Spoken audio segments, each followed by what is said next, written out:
I'm pregnant. Welcome to Political Playlist. All right, are we ready, guys? Happy Hour. Happy hour. We fucked that up so bad. Hey, everybody, and welcome to Political Playlist Happy Hour. I'm Michael Kristoff. I'm Anna Muskie-Goldwyn. Hey, congratulations. What?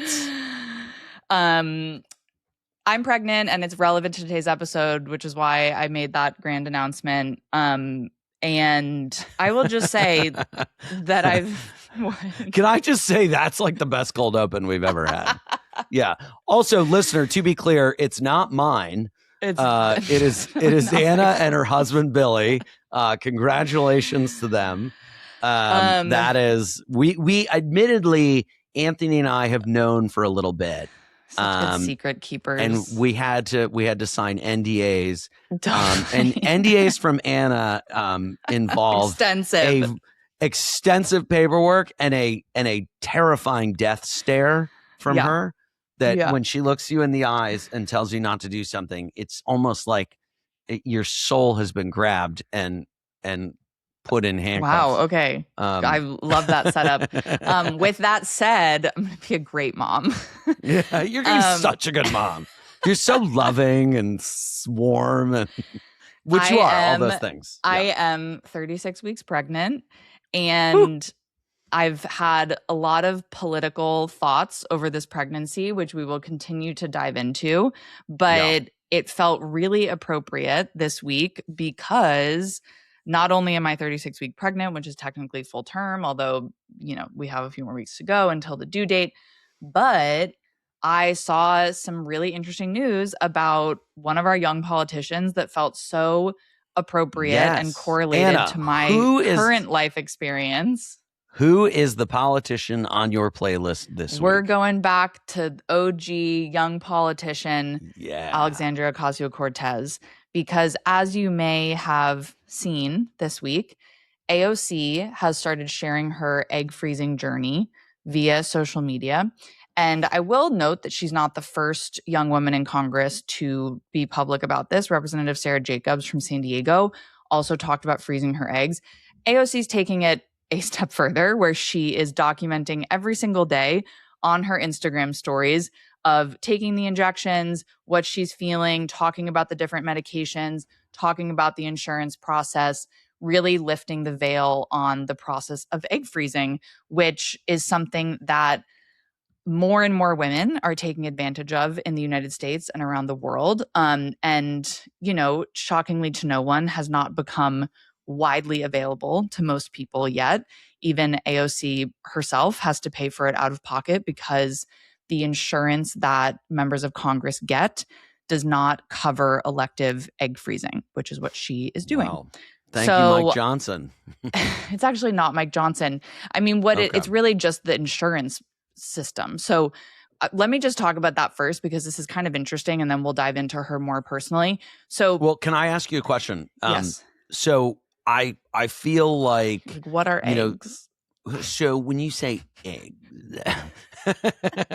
that's good. That's good. So obviously she has just begun this process, right? So this is like she's starting it, and then now she's got how many weeks where she's going to document this? So it's an interest. So there's a couple different steps to the process. That first. Right. And this is actually something that I didn't know, but a friend of mine is about to go through IVF. And the first step, which I didn't actually know, is that you have to suppress all of your hormones. So a lot of people will temporarily go on birth control so that all of your follicles grow at the same rate. And then you can actually start the hormones, which then will produce most of the eggs. So she is in this, I think you inject for, God, I'm going to fuck this up. I obviously did not do fertility treatment to get pregnant. I did it the old-fashioned way, as they say. And but anyway, you guys, through. You mean you guys called the stork? Yes, we called the stork. Yeah. You send them a text or email her. Yeah, exactly. Okay, got it. But anyway, so she's going through this process. The injections, I believe, take. So I think it's like 14 days. Yeah, it's a couple weeks, and then you do the extraction. But But I just want to quickly go over this insurance thing because it is kind of interesting. So Congress is part of the Federal Employees Health Benefits Program, which is the largest employer-sponsored health program in the country. It covers more than 9 million people. Now, back in 2023, there was not a single carrier on that plan nationwide that covered assisted reproductive technology, of which egg freezing or IVF is included. Right. So that has changed. In 2025, there are multiple nationwide federal health benefit insurers that began offering some IVF coverage for the first time. And because there were many members of Congress that pushed for that to be required.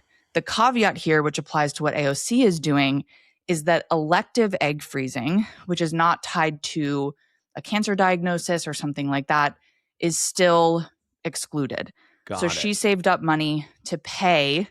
Guess how? Do you know how much it costs to freeze your eggs? I do. It's $10,000 or more. Definitely $10,000 or more. So average is about $16,000. But the caveat is that many women need to do it more than once in order to get a number of eggs that doctors feel comfortable with, you know, will be helpful for them. So usually the cost is like about 20 double that. to 25. Yeah. Yes. And so here's the thing is that there was a study that only 11% of companies with 500 plus employees offer egg freezing benefits. Wow. That goes up to 19% of companies with 20,000 or more employees. And the employers that do offer it often have a cap of around $16,000, which is sort of the average of a cycle. So to that multiple cycles point, if someone wants to egg freeze and they are lucky enough to work at a company that covers it, they most likely can only get one cycle paid for.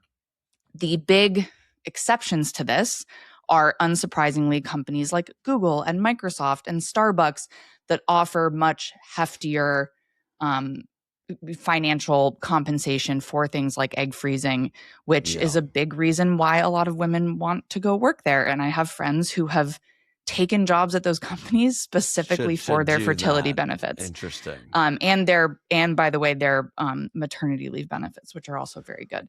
Well, so, I feel like politically and just from a sort of I guess a pro modern health point of view, this is a brilliant move for her. That I feel like on the one hand, it is an incredible service for young women out there to see this prominent figure. Again, taking her politics out of the equation, to just see, okay, here's a prominent working woman who has a very demanding job and is going through this process. And I think kind of taking the stigma out of what it maybe had or still has in some cases.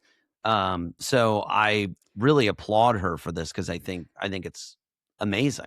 The one part of that I would disagree with is I feel as a woman that the stigma for those people who believe in this, of which there are many women still, especially on the right, who do not approve of these sorts of things, but of the women who understand this, believe in this, have done this, have family members or friends who have done this, the stigma's gone. We've known for a long time that there's no stigma.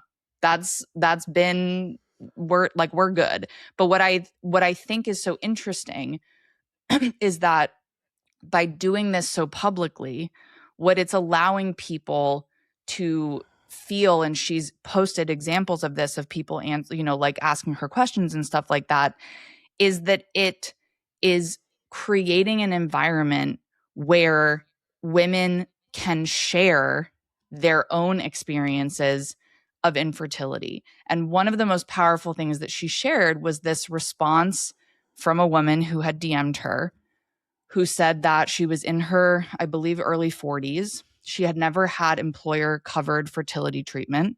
She had not been able to get pregnant naturally. Now that she was in her early 40s, she was coming to terms with the fact that she would never be able to be a mother because, by the way, adoption is not cheap either for people who are like, oh, but you can just adopt. That's expensive. No, that's very expensive. And it was this really sad thing, and that she obviously with the person's permission reposted, because I think that we know that this treatment is helpful. The problem is that it's not accessible. And I feel like that is what she's really drawing, for me at least, that's what she's really drawing attention to. Well, but when you say there's no stigma, there is a very big stigma among conservative women. And I think that it sort of touches on the, abortion conversation, which is, there's so much that is not being told to different sides. And I feel like, yes, to people who are believers and understand the IVF process, of course, there's no stigma. It's not about destigmatizing that. But I think it is about awareness and helping destigmatize people who are maybe against this for maybe the wrong reasons or for reasons that they don't quite understand. And I think, to your point, sharing more of these infertility stories from women, and she is helping encourage these other women to tell their stories. And I think the more stories you tell, the more awareness, the more you make people think, oh, maybe I was against this for like conservative religious views, but now I'm realizing, oh, this is actually like a way to have children and pass along my religious beliefs in a way that I didn't know or recognize, whatever that may be. Well, and I would say more so what I think, I understand what you're saying. I guess my point was that I don't think that AOC is necessarily the conduit for women like that, because I think that they've already made a decision about her. But I completely understand what you're saying. Yeah. And what I think this really is about is control. And that processes like this allow women to be in control of their lives in a way that a lot of men and women don't like, and in a way specifically men, but a lot of women too. I mean, there's a conservative commentator, Allie Beth Stuckley, who's a young woman sort of associated with Turning Point USA. And she said, quote, that AOC was glamorizing the lie that women can have it all, which I just take such offense to. It's like, hey, fine. That is like, I mean, okay, hold on. Can we do a whole episode on that? Because what? I feel like, my God. First of all, I think it's a conversation that I don't think anyone can. I think that it's very rare that anyone can have it all, because I think even if you look at men who quote unquote like have it all, they're usually very unhappy because they can't express usually absentee fathers. Yeah. Yeah. Like, and I'm not looking at one specific guy in the Oval Office or anything. Yeah. There's usually something missing. So, but anyway, I like think that love. Exactly. That's a big part of it. Yeah. So I think that quote in particular was so alarming, but I do think that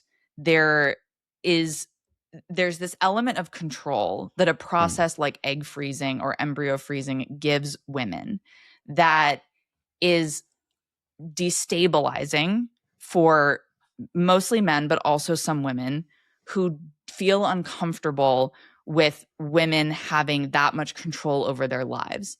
And a lot has been made of AOC doing this at 37 years old, which, by the way, is a very common time to do this, because egg freezing is very effective in your 20s and 30s. So as women approach their late 30s, if they don't feel like they're in a position to be starting a family yet, that's kind of when people are like, okay, it's sort of now's the time to do it.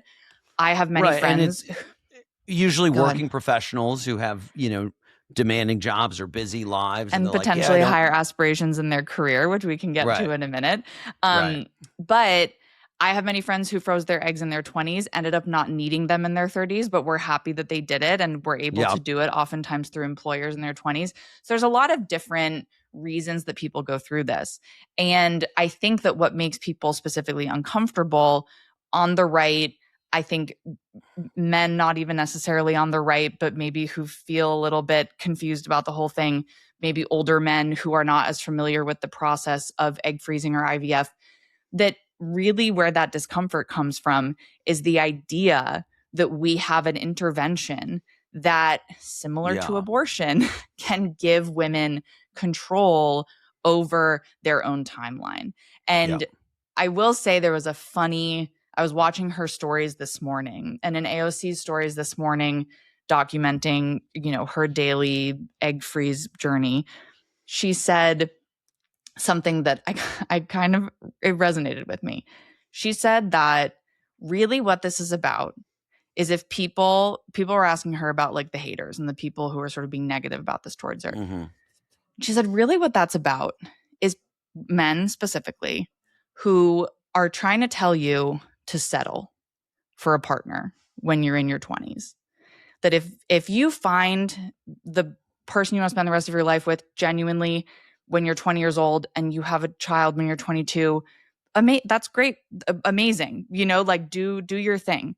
But her point was that if you apparently in these people's eyes need to have a partner and need to have like that kind of stability in order to start a family, and they're saying, please do that before you're 30 years old when you're in your biological prime, because we care about reproduction in this sort of weird apocalyptic way, that really what that's saying is, well, you just got to kind of find whoever you can find.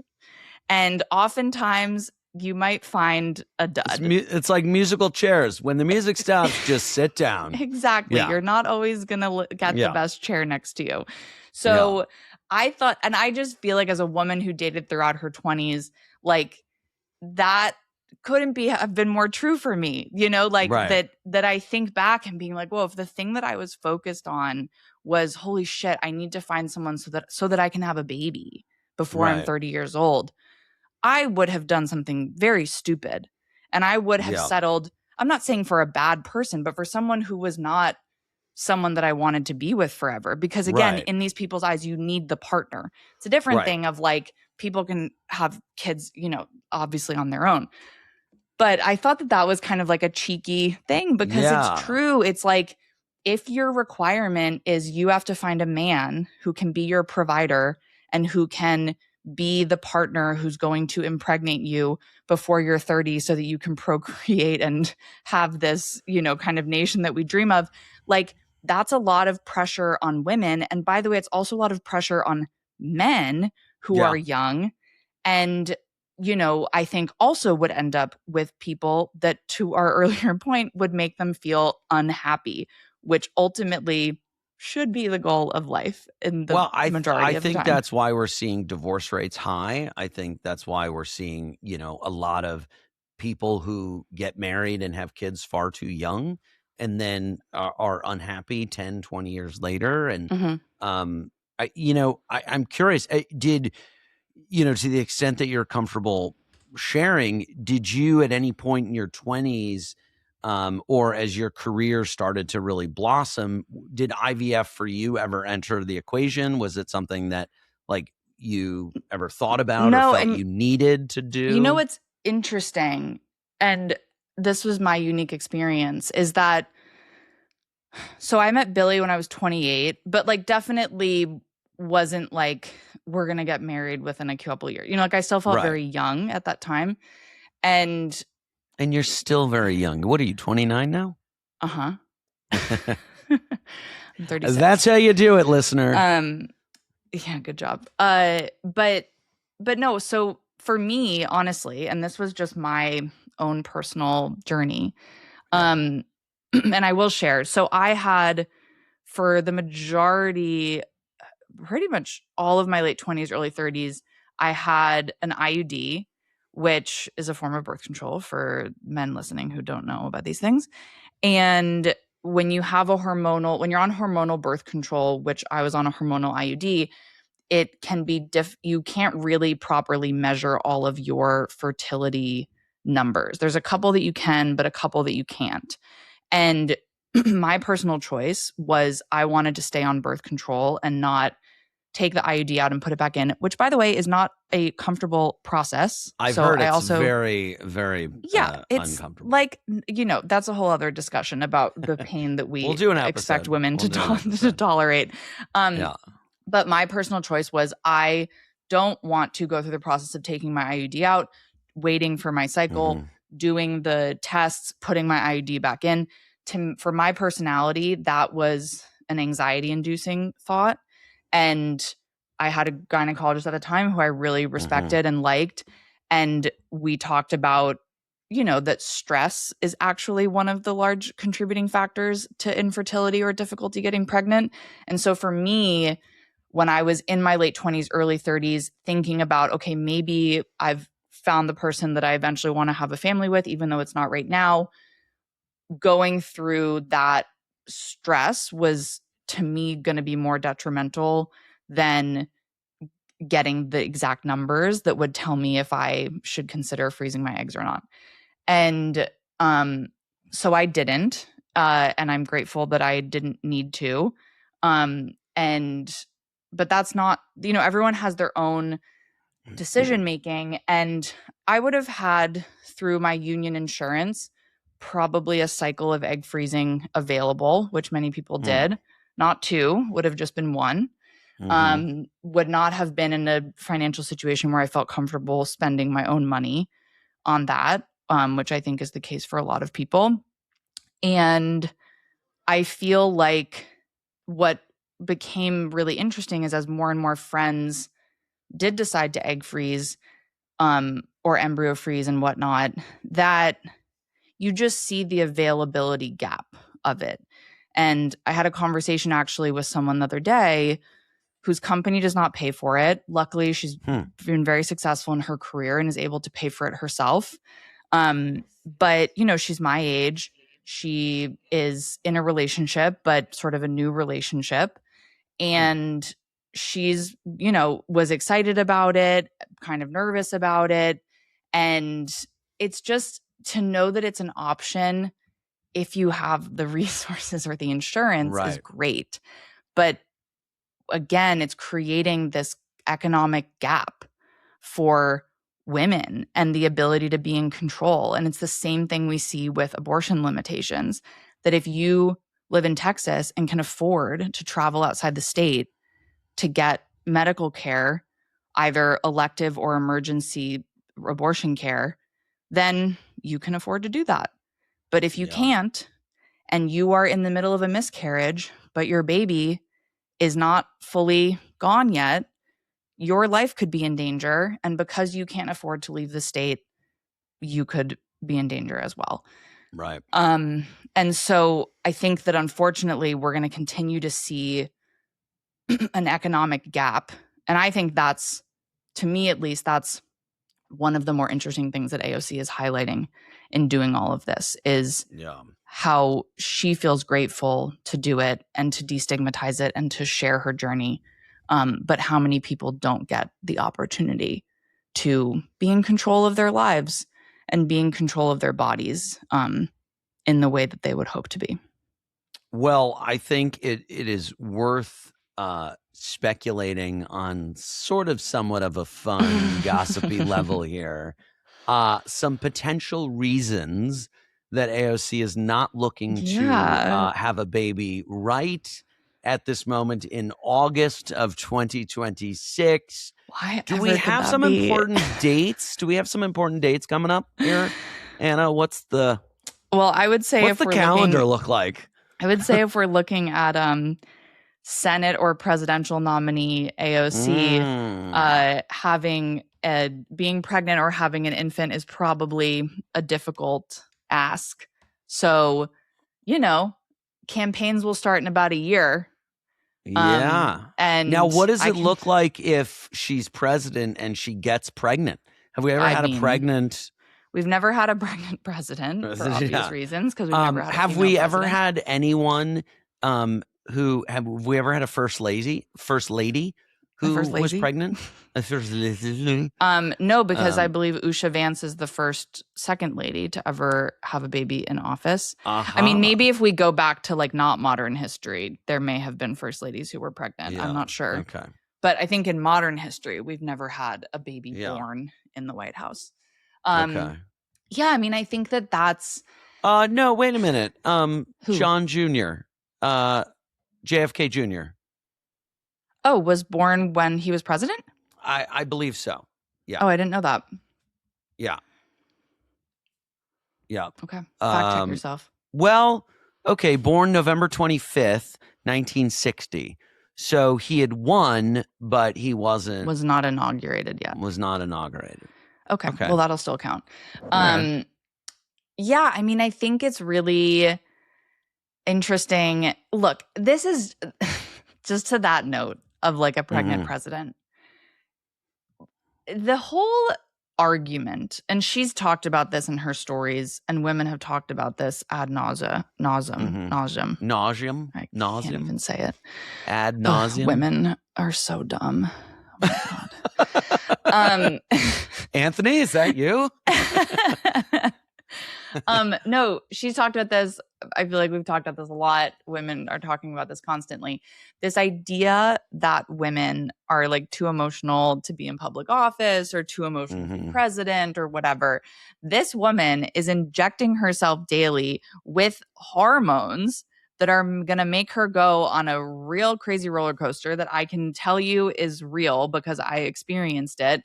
Yet somehow we manage to function and we manage to continue about our lives and we manage to report to work and do our duty and be creative and be leaders and respond to people we need to respond to through it all. And so I will say that parts of pregnancy can be real hard. And so it'd be interesting if you had a pregnant president, how that person would build a support system around themselves to make sure that everything got done that needed to get done. But no one is better equipped to create that support system or create that process than a woman. And, you know, I think we've had two presidents who have been in their 80s, who probably needed a lot more sleep than we are being told as the public, and probably have much lighter schedules than we are being told as the public. And so if you think that a pregnant woman is going to be more ineffective and lazy than Joe Biden or President Trump, then I think that you need to go get your Hold on. Leave Uncle Joe out of this, please. No, okay? I won't, because it's true. He went out. He got up every day, used that Peloton. Yeah, he did his workouts, whatever. Yeah. But come on. We know that his schedule was being trimmed a little bit. Maybe a little. Michael stands Biden forever. My only point is that I think that we have suffered through more incompetency and difficulty with presidents than a pregnant woman. So, and she has now said officially she's not ruling out running for president and feels honored that people are considering her. So that she's even in the conversation. She's in the conversation. Oh my God, it's such an honor to be nominated. And you know what I'll say about AOC before we finish? Yeah. I don't always agree with her politics or her approach to things, but if there was ever a woman who I think has managed to demonstrate to a generation of women and younger the complete bullshit nature of imposter syndrome, I think it is AOC. Because I think that she time and time again has been able to show that there is no room she doesn't feel like she can step into. There is no chair she cannot sit in. There is no conversation she cannot insert herself into. There is no issue that she cannot speak on, whether you're going to agree with her or not. And I think that when we talk about women being in control, a big part of that is that we have been society, and like people can sort of like roll their eyes at this, but I genuinely think it's true, is that we've been convinced consciously or unconsciously that we shouldn't have that voice and that seat. And I think that I admire her, if not always for policy positions, but as somebody who has been able to like galvanize this idea that imposter syndrome is bullshit and that there is a place of belonging. And it does mean that sometimes people will disagree with you and not like you, and that's okay. And that's a hard thing, I think, for women to sometimes wrap their heads around. And I think it's a part of the reason why it has been difficult to have conversations about things like fertility and working and career aspirations. And so I feel grateful that somebody like her, our age, exists, because it's something that I think a lot of specifically millennial women struggle with. So Gracias, Alexandria.